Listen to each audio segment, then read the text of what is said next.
Me levanto a las 4 de la mañana, trabajo en 2 empleos, vuelvo a las 10 de la noche y ella junta aproximadamente por año en los Estados Unidos $70,000. Inclusive para ese país es un buen sueldo. Pero ella dice, pastor, parece que yo cargo una maldición en mi vida, porque el dinero se va de mis manos como la arena, como el agua. No me alcanza para nada, vivo endeudada. Bueno, el problema de esa mujer era financiero. Pero yo creo que esta noche aquí, si tú me estás mirando por la televisión, entre las miles de personas, hay personas que están pasando por el valle del dolor, de la muerte, del sufrimiento, de la aflicción.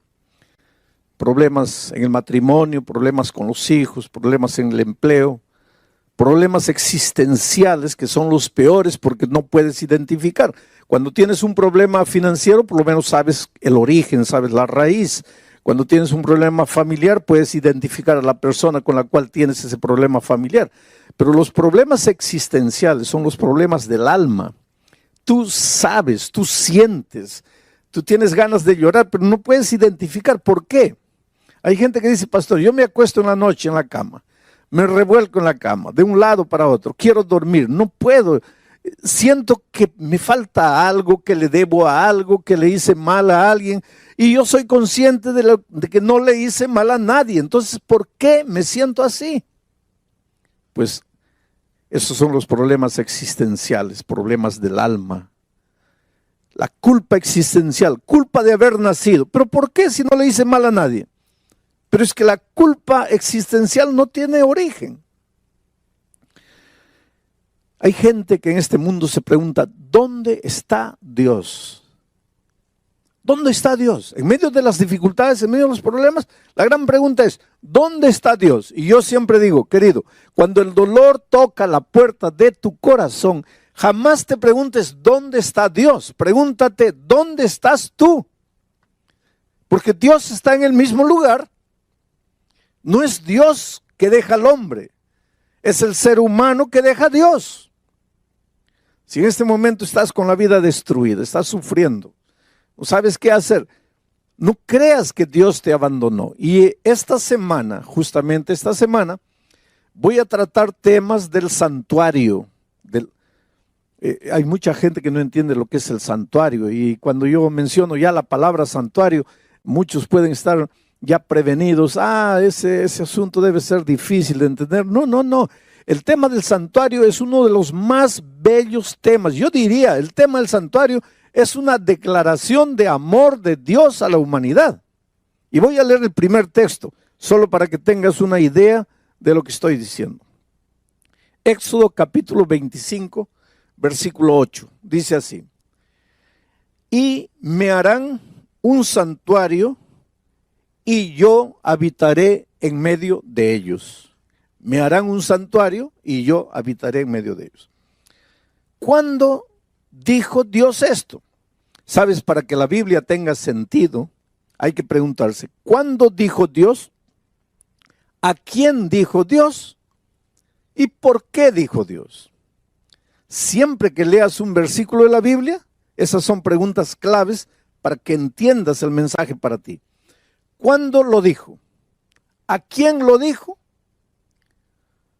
¿Por qué lo dijo? Bueno, ¿qué dice Dios aquí? Me harán un santuario y yo habitaré en medio de ellos. ¿Cuándo lo dijo? Cuando Israel estaba en el desierto. No había agua, no había comida, el enemigo estaba allá atrás. Un futuro incierto, aunque existía la promesa de que estaban caminando hacia la tierra de la libertad, pues el desierto es tierra de escorpiones, el desierto es tierra de alimañas, de lobos, de chacales, calor de día, frío de noche, soledad, oscuridad. Y el pueblo de Dios muchas veces se preguntaba, ¿pero qué hacemos aquí? ¿Para dónde estamos yendo? Y ustedes saben que muchas veces los israelitas se quejaron con Moisés y le dijeron, mejor no nos hubiera sacado, Mejor nos hubieras dejado morir allá. Porque allá, aunque éramos esclavos, por lo menos teníamos que comer a la hora exacta.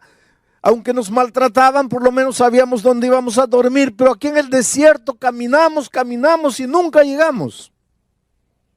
Y en esas circunstancias es que Dios se presenta a Moisés y le dice: dile al pueblo que me edifiquen un santuario y yo prometo que voy a habitar en ellos, en medio de ellos.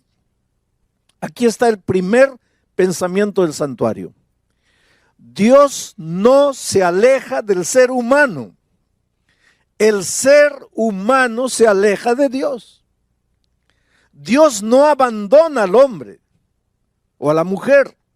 Somos los hombres y las mujeres que nos alejamos de Dios y abandonamos a Dios. ¿Qué es pecado? Para entender lo que estoy diciendo hasta aquí, hay que entender lo que es la palabra pecado. Mucha gente piensa que pecado es robar, matar, adulterar. Esos son actos pecaminosos. Esas son conductas pecaminosas. Pero el pecado es más que eso. Antes de matar, el pecado es otra cosa. Antes de robar, el pecado es otra cosa. Antes de transgredir la ley, el pecado es otra cosa. Para entender qué es pecado, habría que entender qué es justicia, porque el pecado es lo opuesto de la justicia. Hay dos conceptos opuestos: pecado y justicia.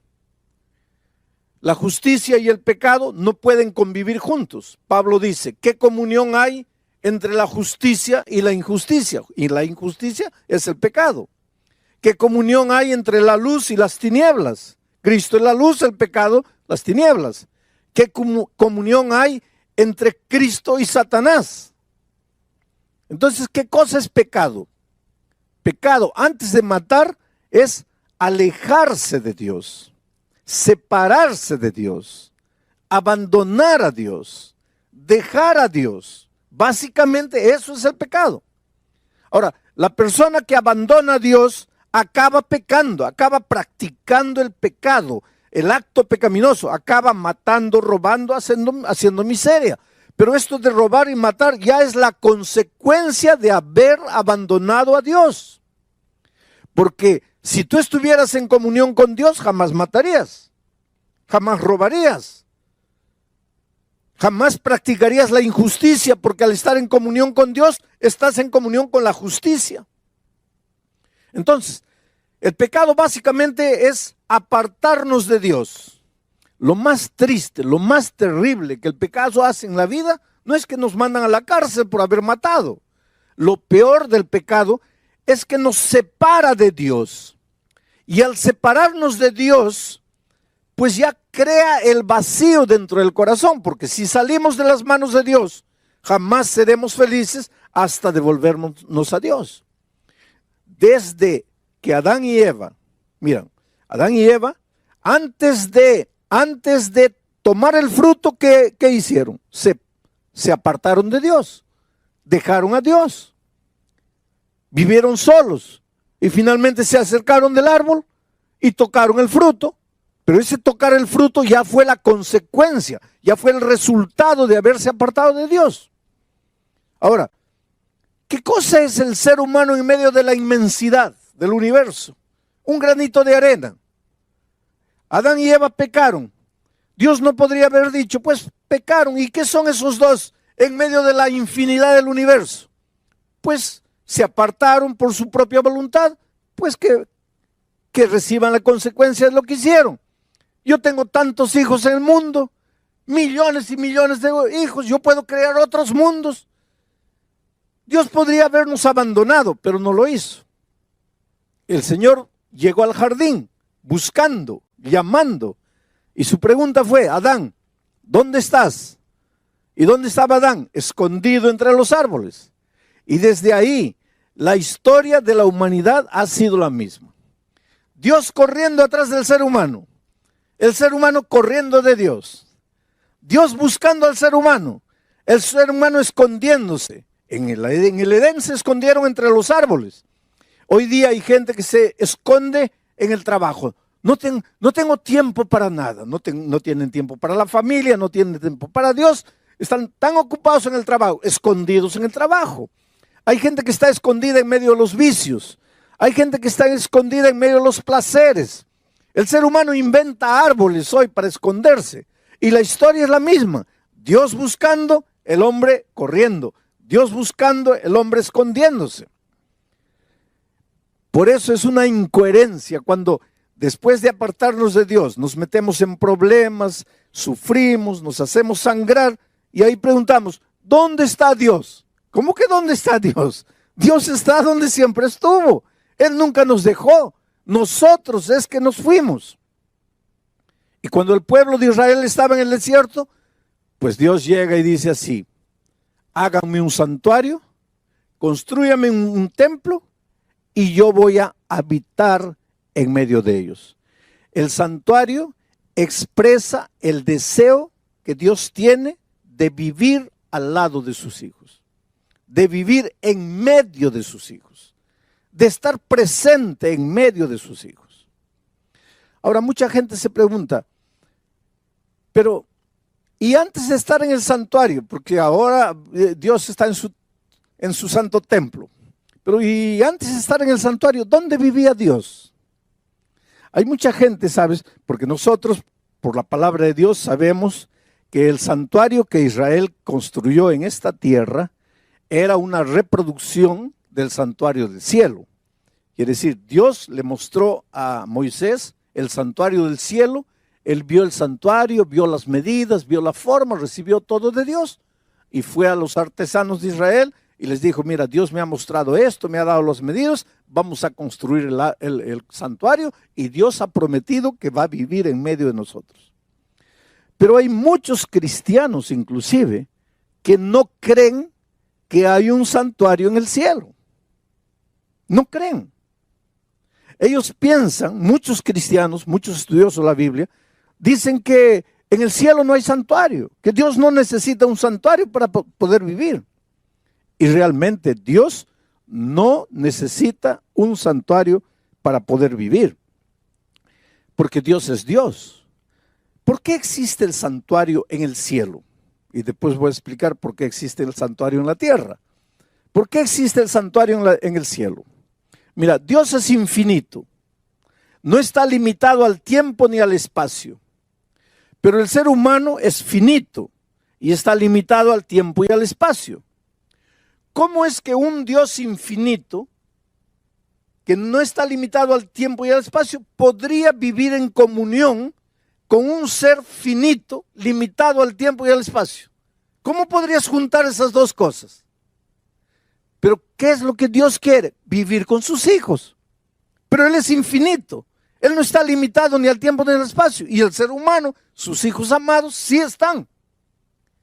Entonces Dios, en medio del universo, en medio del cielo, estableció un lugar físico, un santuario. ¿Para qué? El santuario es el punto donde el Dios infinito, que no está amarrado ni al tiempo ni al espacio, se junta con la criatura finita, amarrada al tiempo y al espacio. Es el punto del encuentro entre Dios y la criatura, ni siquiera el ser humano, porque nosotros estamos en la tierra. Estoy hablando de las criaturas angelicales. El punto en que ambos se encuentran es el santuario celestial. Y la Biblia tiene textos y más textos probando. Por ejemplo, si tú lees el libro, la epístola a los Hebreos, no hay cómo negar que haya un santuario en los cielos. ¿Por qué existe el santuario? Porque Dios quiere vivir en medio de sus criaturas. ¿Y en esta tierra por qué? Porque también Dios quiere vivir en medio de sus hijos. Por eso le pidió a Israel que construyera un santuario. Ahora, durante esta semana vamos a ver cómo a través del tema del santuario, Dios nos muestra la realidad de nuestra vida.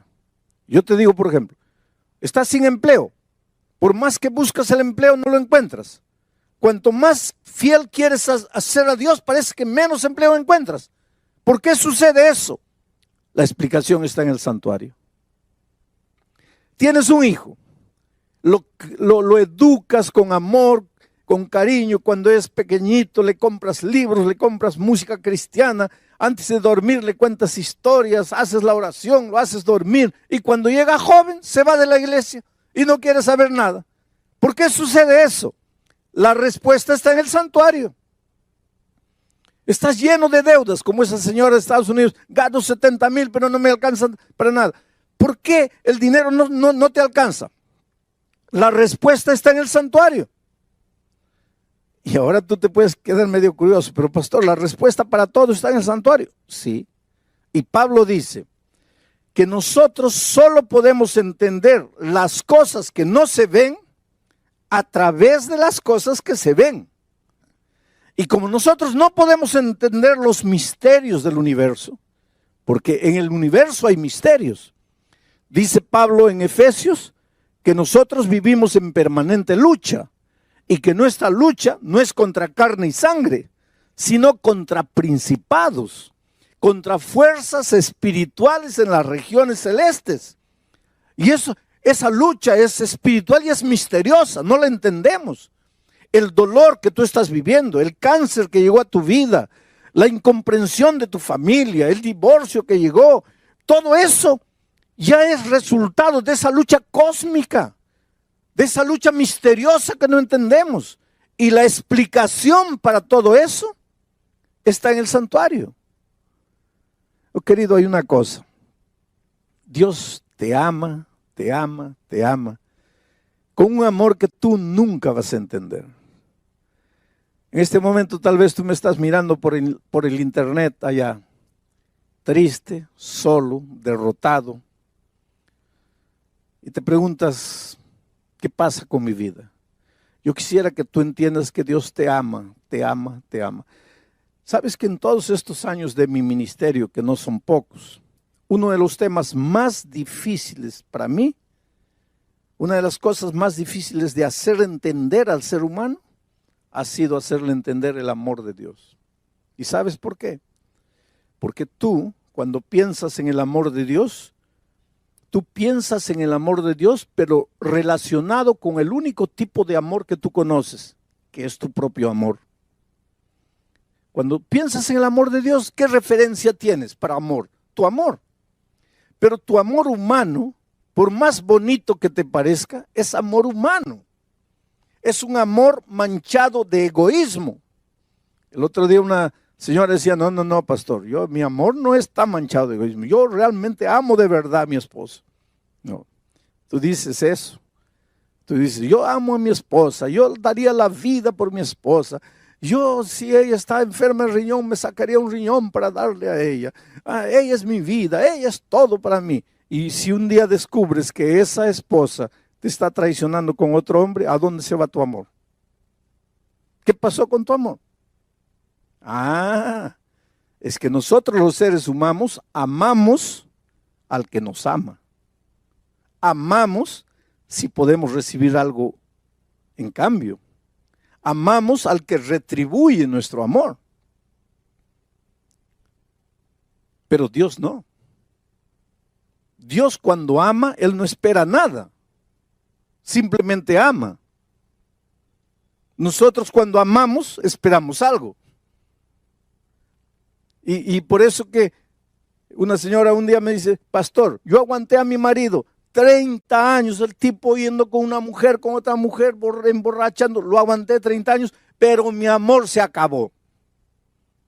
Pues el amor humano se acaba, pero el amor de Dios no se acaba. Por eso yo siempre digo, si eres malo, Dios te ama. Si eres bueno, Dios te ama. Si aceptas a Jesús, Dios te ama. Y si no lo aceptas, también te ama. Pero ¿cómo puede ser eso? Es que la Biblia dice que Dios es amor.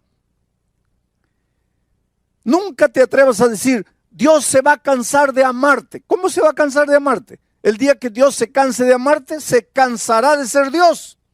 Porque Dios es amor. Y si el amor si Dios es eterno, pues el amor es eterno.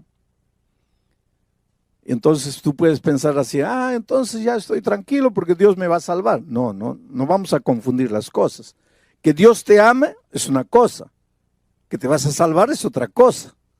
El amor de Dios no te va a servir de nada si tú no lo aceptas. La salvación es aceptar.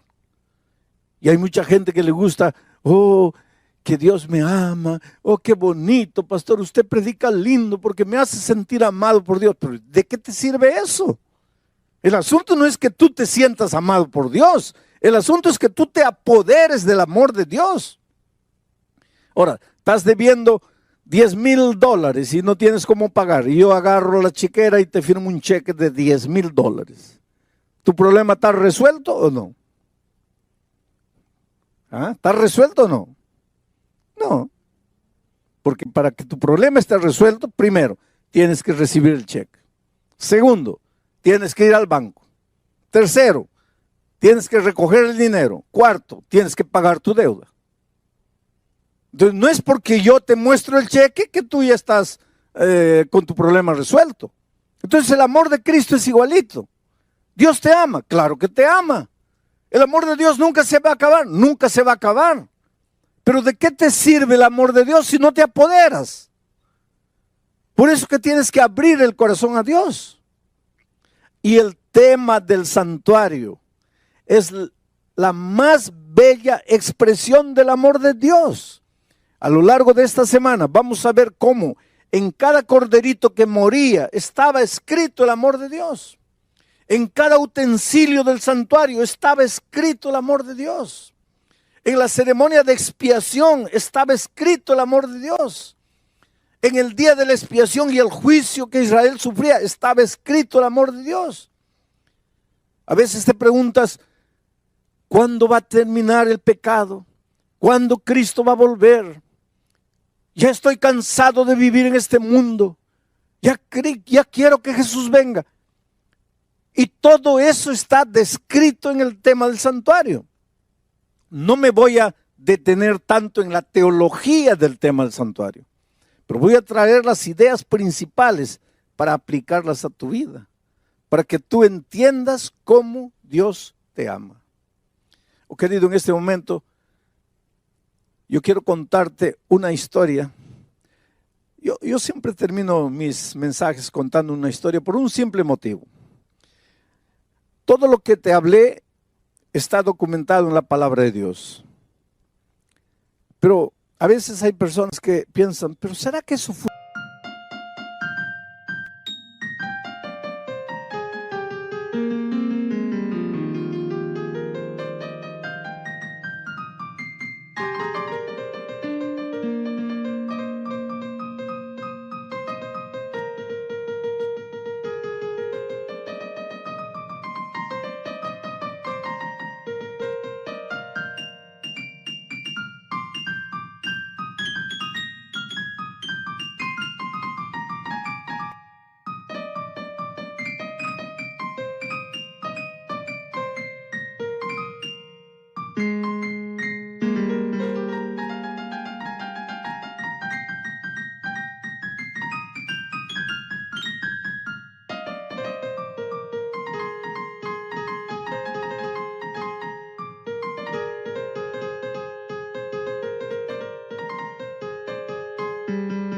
Funciona. Entonces yo cuento historias para que las personas vean que funciona. La palabra de Dios dice que funciona. Ahora, cuando tú ves una historia, escuchas una historia, ves que funciona. Y si funcionó en la vida de Pedro, puede funcionar en tu vida también. Pero para eso tienes que apoderarte del amor de Dios. A lo largo de mi vida he encontrado personas con la vida destruida, acabada. Los hogares sufren mucho, ¿sabes? Y sufren mucho por un simple motivo. Un hogar está formado básicamente por un hombre y una mujer. Ahí ya comienzan los problemas. ¿Y sabes por qué? Porque el hombre tiene cabeza de hombre y la mujer tiene cabeza de mujer. Cuidado. Hay hombres que quieren tener cabeza de mujer y ahí se meten en problemas. Y mujeres que quieren tener cabeza de hombre. No, el hombre es hombre y tiene que ser hombre. Y actuar como hombre, vestirse como hombre y portarse como hombre. Y la mujer igual, como mujer. Pensar como mujer, sentir como mujer, vivir como mujer, actuar como mujer. Solo que cabeza de hombre es cabeza de hombre y cabeza de mujer es cabeza de mujer. No estoy hablando de inteligencia, porque ambos son inteligentes. Y en algunas ocasiones el hombre puede ser más o la mujer puede ser más, eso no es problema. Tanto así que mujeres pueden ser presidentes de grandes naciones y sin problema. Mujeres pueden ser presidentes de grandes empresas y no hay problema. Yo no estoy hablando de ese tipo de diferencia. Pero que mujer piensa como mujer, piensa porque es mujer. Y el hombre piensa como hombre porque es hombre. Por eso yo siempre digo que la mujer no fue creada para ser entendida por los hombres. No trates de entender. Mira, si tú eres esposo, no trates de entender a tu esposa que te vas a volver loco. Las mujeres no fueron entendidas, no fueron creadas para ser entendidas, fueron creadas para ser amadas. Ama a tu esposa. No trates de entenderla porque vas a enloquecer. Ahora, ¿es posible dos cabezas diferentes vivir 40 años en un clima de amor, de comprensión, de entendimiento? Sí, es posible. Es posible.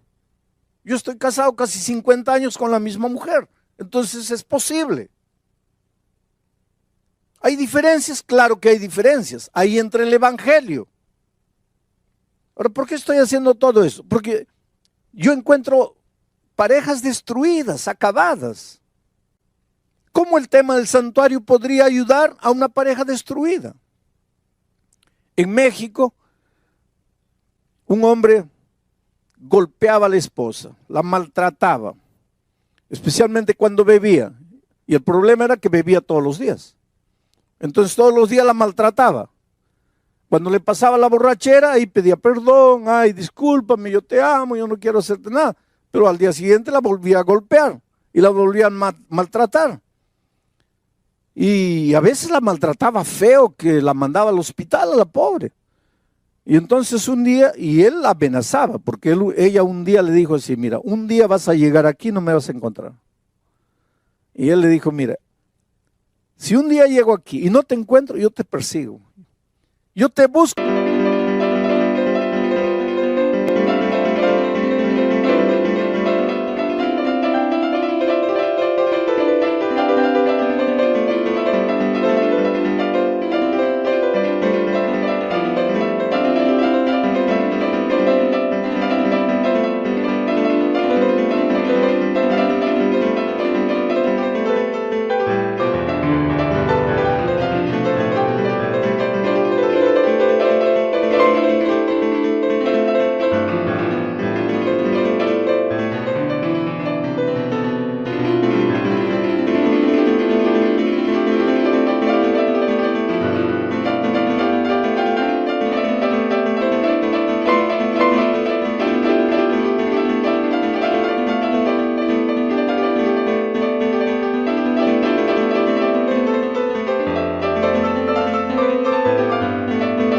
Por el mundo entero y te encuentro, pero si te encuentro es solo para matarte, entonces ni te atrevas a salir de aquí. Pero un día la golpeó tanto que la pobre comenzó a pensar y llegó a la siguiente conclusión: si me quedo aquí, me va a matar. Y si me voy, él dice que me encuentra y me mata. Solo que si me voy, queda la posibilidad de que nunca me encuentre. Pero si me quedo aquí, me va a matar. Entonces me voy. Y un día cuando él se fue a trabajar, pues ella salió de México, atravesó el río y se metió al desierto. Y caminó días y días ahí, no tenía documentos, atravesó el río, se fue.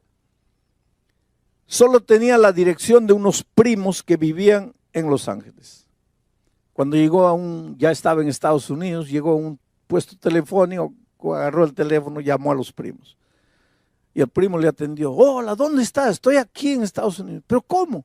Sí, y le contó: me escapé porque mi marido me iba a matar allá, me escapé, estoy aquí, no sé, estoy perdido, no sé a dónde ir, no sé dónde estoy. Pero ¿dónde está más o menos? Dame la indicación. Y el primo fue, la encontró y la llevó para casa. Solo que la familia del primo había conocido el evangelio. En México no, pero llegando a California había conocido el evangelio. Entonces todos estudiaban la Biblia, cantaban en las mañanas antes de salir a trabajar, todos se reunían, hacían el culto. Y ahora esta prima que había llegado de México también participaba, solo que ella no quería saber nada con la Biblia. Porque sabes que hay gente que dice, no, yo no quiero estudiar la Biblia. ¿Y por qué no? Es que no quiero cambiar de religión. Hay gente que piensa que hay que estudiar la Biblia para cambiar de religión. Hay gente que piensa que el bautismo es cambiar de religión. Querido, la Biblia no tiene nada con cambiar de religión. La Biblia tiene que ver con cambiar de vida, no con cambiar de religión. Y esta señora pues no quería saber nada de la Biblia y la familia le decía, pero ven, participa con nosotros del culto. No, por favor, yo sé que estoy aquí hospedada en la casa de ustedes, yo sé que por cortesía debería estar, pero no me gustan esas cosas de religión, yo no quiero. Estaba llegando una campaña de evangelismo, yo iba a predicar desde Nueva York vía satélite para todos los Estados Unidos. Y ya estaban anunciando en todas las iglesias, en Los Ángeles iban a recibir la señal de Nueva York. Y entonces el primo le dice, mira prima, ya está bien, vamos a respetar, tú no quieres estudiar la Biblia, no quieres cantar, hacer el culto con nosotros, vamos a respetar. Pero con una condición. Hay un pastor que va a predicar por televisión desde Nueva York. Tú vas solo una noche, nada más. Y ya no vas más, y ya nosotros no te vamos a molestar con esto de la Biblia. Y ella, para sacarse de encima el compromiso, dijo, está bien, solo una noche. Y fue la primera noche.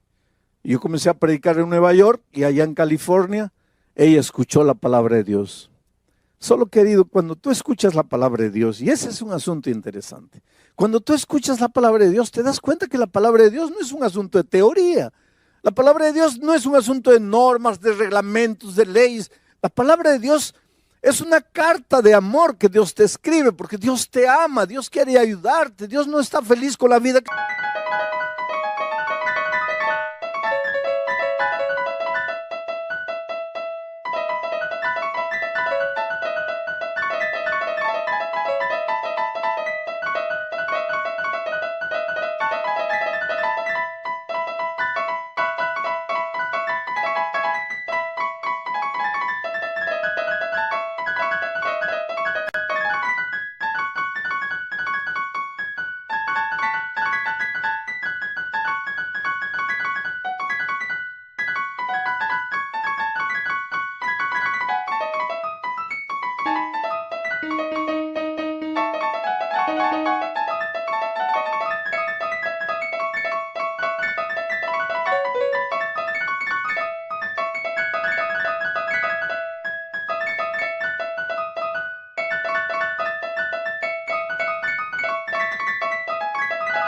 estás viviendo.